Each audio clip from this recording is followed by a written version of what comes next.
नमस्कार दोस्तों, आइए सुनते हैं एक प्यारी सी कथा, किस्मत का करिश्मा। बहुत पुराने समय की बात है। मगध देश की राजधानी पाटलिपुत्र में एक बहुत ही धनवान सेठ धनीराम रहता था। धनीराम के 2 बेटे थे। बड़ा नरेश बहुत ही उदंड था और बुरे दोस्तों की कुसंगति में ढेरों बुरी आदतें उसमें भर गई थीं। लोगों को अकारण परेशान करना, चोरी करना और जुआ खेलना उसकी मुख्य बुरी आदतें थीं। लेकिन छोटा सुरेश बहुत ही नर्मदिल और सबकी मदद करने वाला बहुत ही अच्छा लड़का था। सेठ धनीराम की पत्नी का कुछ सालों पहले स्वर्गवास हो गया था और सेठ धनीराम को काम धंधे से इतनी फुर्सत नहीं मिलती थी कि अपने दोनों बच्चों पर विशेष ध्यान दें। इसलिए उन्हें बच्चों की अच्छाइयों और बुराइयों का जरा भी पता ना था। किंतु बड़ा बेटा नरेश, चूँकि बड़ा था, पहला पुत्र था, इसलिए सेठ धनीराम को नरेश अधिक प्रिय था और उस पर ज़रूरत से ज़्यादा विश्वास था, जिसका अक्सर नरेश नाजायज़ फ़ायदा भी उठाता था। जब भी वह कुछ भी गलत काम करता था, पिता द्वारा पकड़े जाने पर बड़ी धूर्तता से उसका इल्ज़ाम अपने छोटे भाई पर डाल देता था, जिसके कारण निर्दोष होते हुए भी अक्सर सुरेश को पिता के हाथों से बुरी तरह पिटना पड़ता था। एक बार नरेश के बुरे दोस्तों में से एक ने नरेश से कहा, अरे यार, उज्जैन से एक बहुत बड़ा व्यापारी पाटलिपुत्र आया है, जो पास की ही एक धर्मशाला में रुका है। उसके पास सोने की 1000 से अधिक मुद्राएं हैं और उसे जुआ खेलने की बुरी लत है। अगर हमारे पास भी सोने की 1000 मुद्राएं हों तो हम सब मिलकर उसे जुए में हरा सकते हैं और फिर 1000 स्वर्ण मुद्राओं से अच्छा खासा व्यापार करके लाखों कमा सकते हैं। नरेश के बुरे दोस्तों ने उसे उकसा दिया कि किसी तरह वह अपने पिता के धन में से 1000 स्वर्ण मुद्राएं चुरा लाए। वास्तव में नरेश के दोस्त, जिसे उज्जैन का व्यापारी बता रहे थे, वह उन्हीं का एक शातिर जुआरी दोस्त था और नरेश के बुरे दोस्तों ने उस शातिर जुआरी के साथ मिलकर नरेश से हजारों स्वर्ण मुद्राएं धूर्तता भरी बेईमानी से जीतकर नरेश को लूटने की योजना बनाई थी। अपने कुमित्रों की योजना में फंसे नरेश अपने पिता की बड़ी मेहनत से कमाई दौलत में से 1000 स्वर्ण मुद्राएं चुराकर जुआरियों के पास पहुंच गया और जुआरियों को मिली भगत की वजह से वह सारी स्वर्ण मुद्राएं जुए में हार गया। फिर पिता को स्वर्ण मुद्राओं की चोरी का पता चला तो नरेश ने पिता को समझाया कि चोरी सुरेश ने की है। उस दिन सेठ धनीराम ने सुरेश की खूब कसकर पिटाई की। थप्पड़ से, घूंसों से, लातों से, छड़ी से सुरेश पिता से मार खाता चिल्लाता रहा, पिताजी, मैंने चोरी नहीं की, मुझे नहीं पता सोने के सिक्के किसने चुराए, मैंने तो उन्हें देखा भी नहीं। लेकिन सेठ धनीराम ने सुरेश की एक ना सुनी। मारते मारते उसे घर से धक्का दे दिया और दहाड़ा, चल निकल जा मेरे घर से, अब मुझे अपना मुंह भी मत दिखाना जब 1000 स्वर्ण मुद्राएं तेरे पास हों। बेचारा सुरेश, उसकी समझ में तो यह भी नहीं आ रहा था कि पिता द्वारा घर से धक्का देने के बाद अब वह कहाँ जाए, किसके पास जाए, पर फिर भी बिना सोचे समझे वह चलता चलता अपने घर से बहुत दूर पहुंच गया। शाम ढल गई और अंधेरा भी होने लगा। तब सुरेश को डर भी लगने लगा, पर कहते हैं ना, जिसका कोई नहीं होता उसका भगवान होता है। अंधेरे में डरकर जब सुरेश रोने लगा तो उसके कानों में अचानक एक भारी भरकम आवाज़ आई, हरि ओम। अरे, कोई है क्या यहाँ? आवाज़ सुनकर सुरेश और भी अधिक डर गया। उसने चारों तरफ नज़र दौड़ाई तो उसे पता चला कि वह अपने घर से बहुत दूर किसी जंगल में आ गया है। वह जिधर से आया था पलटकर उसी तरफ वापस भागना चाहता था कि आवाज़ फिर आई, हरि ओम, कोई है पास में, जरा मेरी मदद करो। दोबारा वही आवाज़ सुनकर सुरेश को उतना डर नहीं लगा जितना अचानक ही पहली बार सुनकर लगा था। वह आवाज़ की दिशा में बढ़ा, तभी आवाज़ फिर आई, अरे मैं यहाँ हूँ, इस कुएं में, कोई मुझे कुएं से बाहर निकालो। इस बार आवाज़ सुनकर सुरेश उस कुएं के पास पहुँच गया जिसमें से आवाज़ आ रही थी। वह एक सूखा कुआं था। उसमें कोई इंसान गिरा हुआ था और उछल उछल कर बार बार ऊपर आने की कोशिश कर रहा था, लेकिन उसके हाथ कुएं की मुंडेर को छू भी नहीं पा रहे थे। सुरेश ने कुएं में झांक कर देखा। अंधेरे में भी कुएं में किसी इंसान का साया साफ नजर आ रहा था। कुआं जमीन में खुदा हुआ था और कुएं के चारों ओर कोई ऊंची दीवार ना थी। अंधेरे में उस तरफ आने वाला कोई भी व्यक्ति सहजता से कुएं में गिर सकता था। कौन है अंदर? सुरेश ने कुएं के निकट पहुंचने के बाद अंदर झांकते हुए पूछा।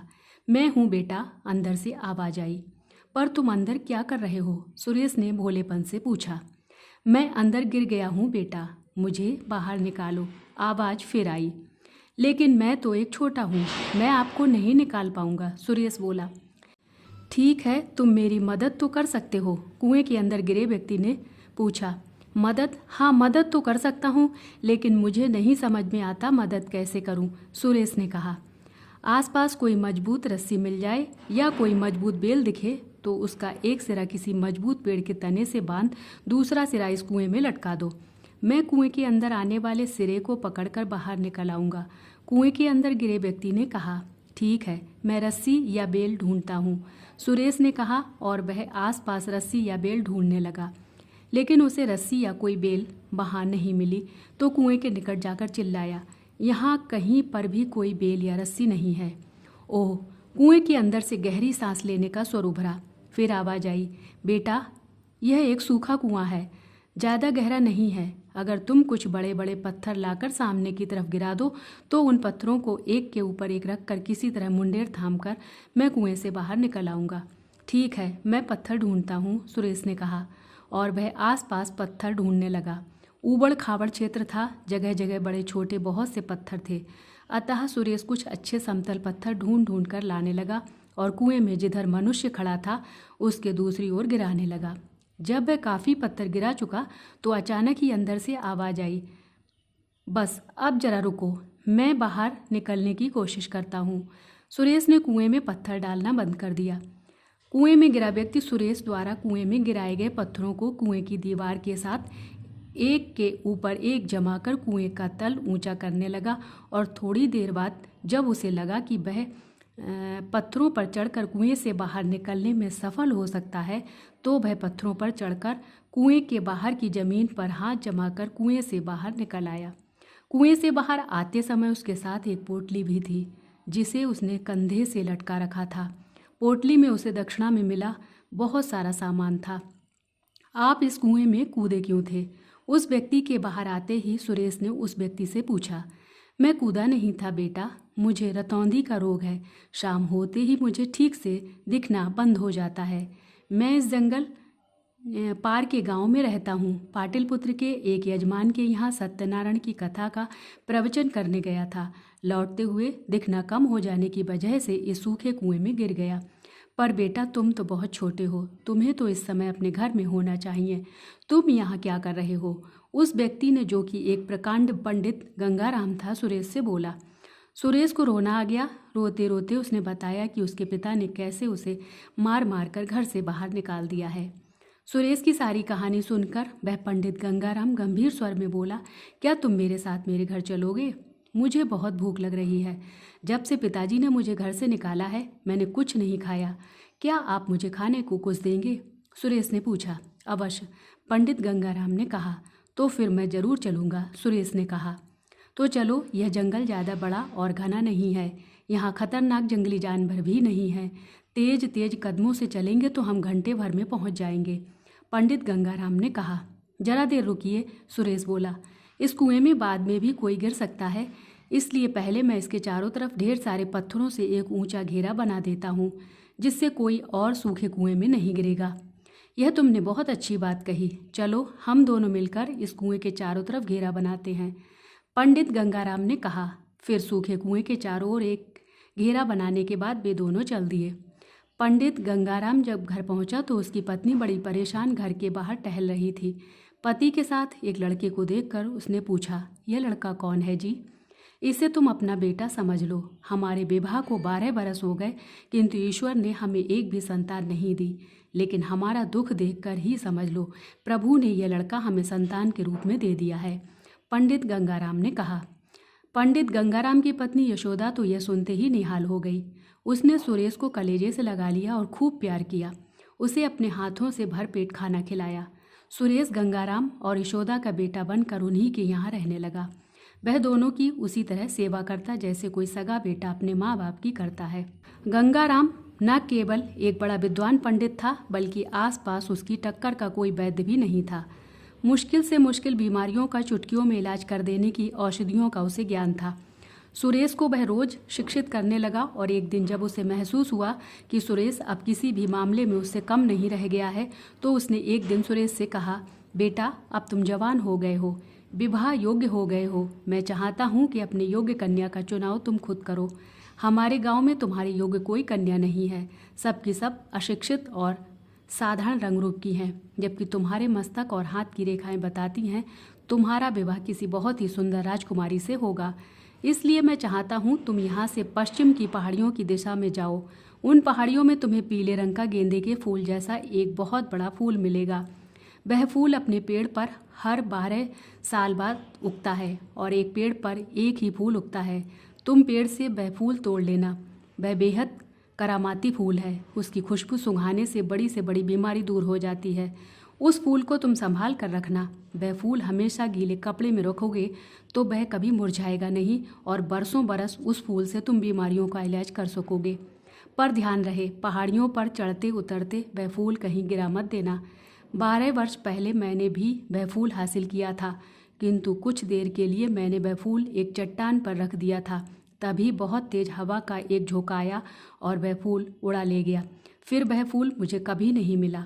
सुरेश ने गंगाराम और यशोदा से विदा लेकर अपने लिए सुंदर सुशिक्षित पत्नी की तलाश में सफ़र के लिए प्रस्थान किया। कई दिनों के निरंतर भ्रमण के बाद वह उन्हीं पहाड़ियों में पहुंच गया जहां गंगाराम ने गेंदे के फूल जैसे एक पीले और बड़े फूल का होना बताया था। सुरेश बहुत जल्दी ही उस चमत्कारी फूल के पौधे तक भी पहुंच गया, किंतु जैसे ही वह पौधे की दिशा में पहुंचा उसने देखा एक युवती उस फूल को तोड़ रही है। ए रुको! सुरेश दूर से ही चिल्लाया। आवाज़ सुन वह युवती फूल तोड़कर आगे भाग निकली। सुरेश तो उसी फूल के लिए उन पहाड़ियों में आया था। वह भला उस युवती को फूल कैसे ले जाने देता। वह उस युवती के पीछे भागा। उन्हीं पहाड़ियों में आगे जाकर एक गुफा थी। वह युवती गुफा में प्रविष्ट हो गई। गुफा के अंदरूनी हिस्से में पत्थर का एक द्वार भी था।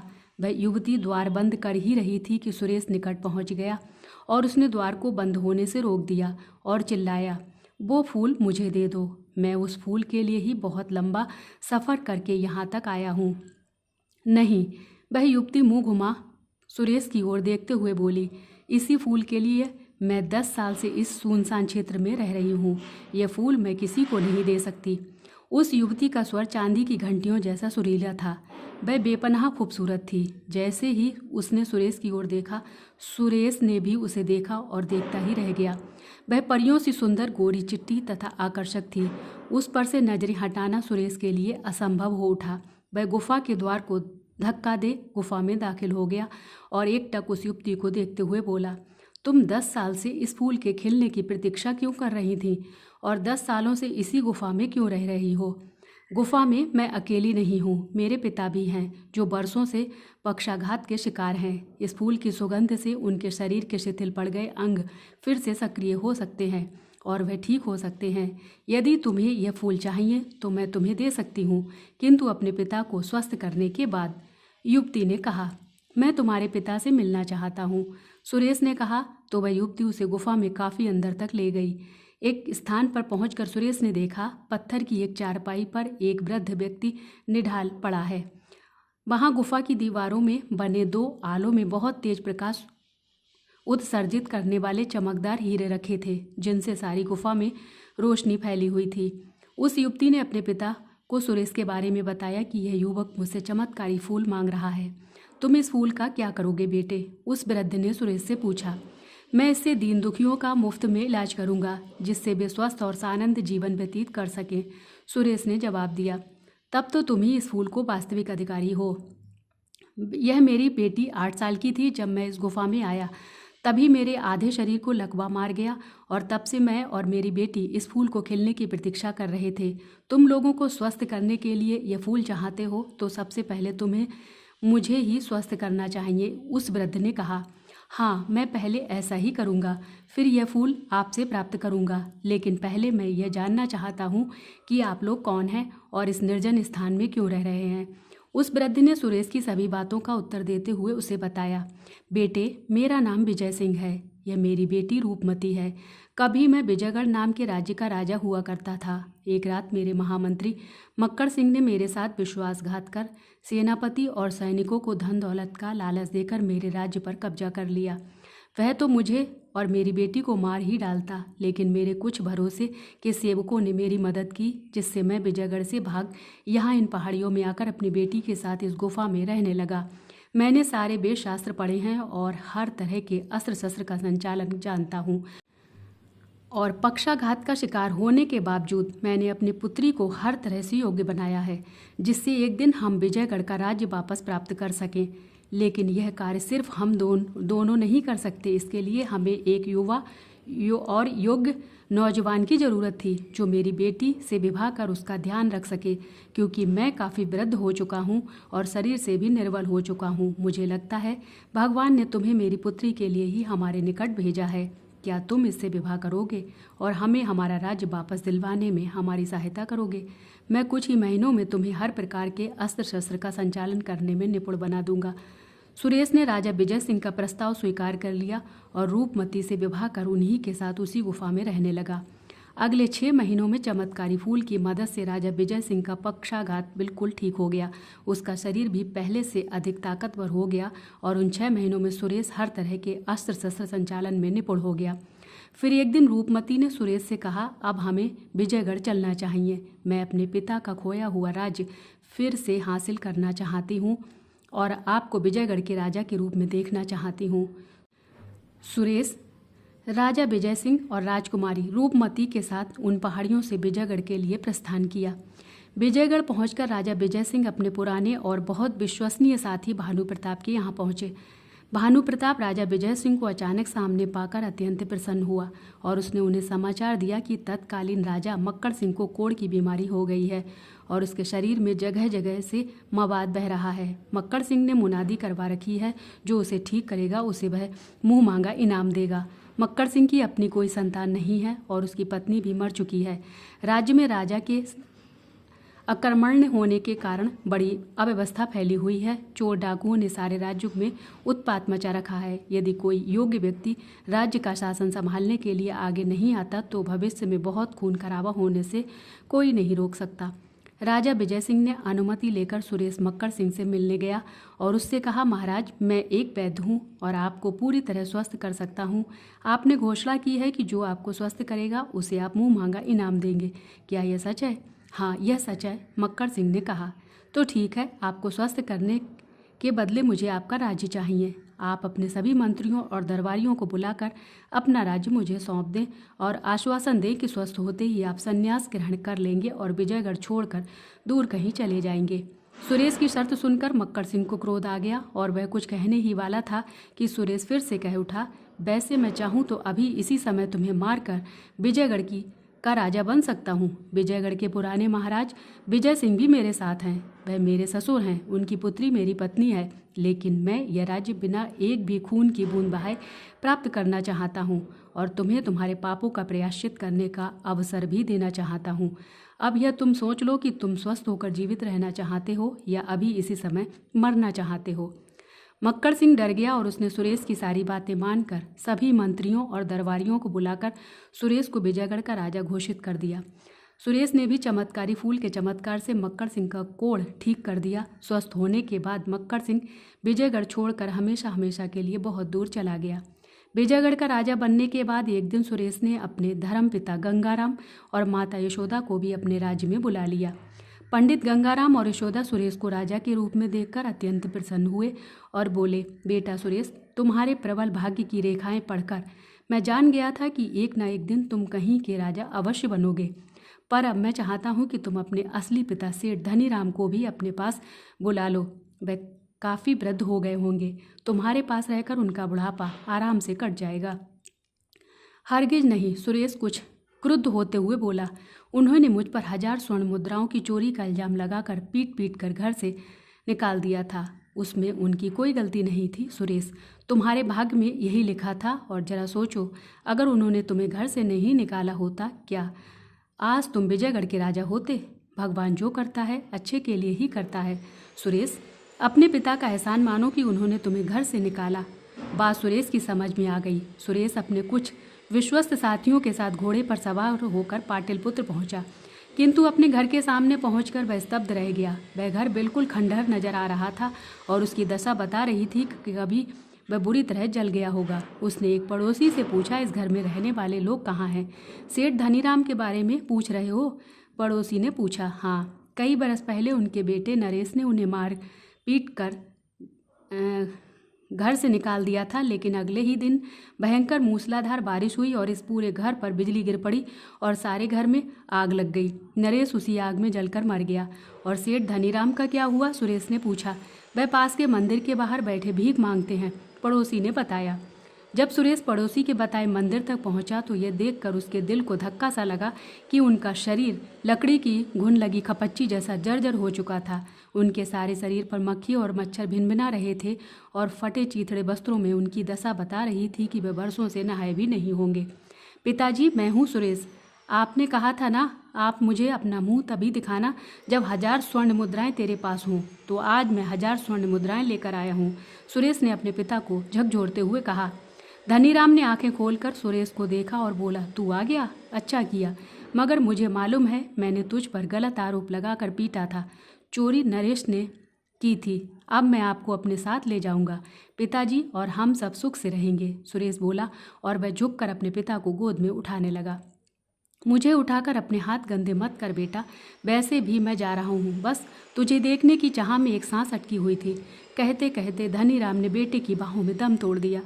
सुरेश अपने पिता के शव को अपने साथ विजयगढ़ ले गया, जहाँ उसने समस्त रीति रिवाजों सहित सम्मानपूर्वक अपने पिता का दाह संस्कार किया। उसके बाद सुरेश विजयगढ़ का राजा बन अपने धर्मपिता गंगाराम, माता यशोदा और पत्नी तथा ससुर विजय सिंह के साथ सुखपूर्वक रहने लगा।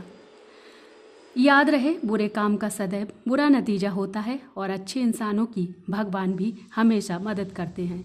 जय श्री कृष्णा। राधे राधे।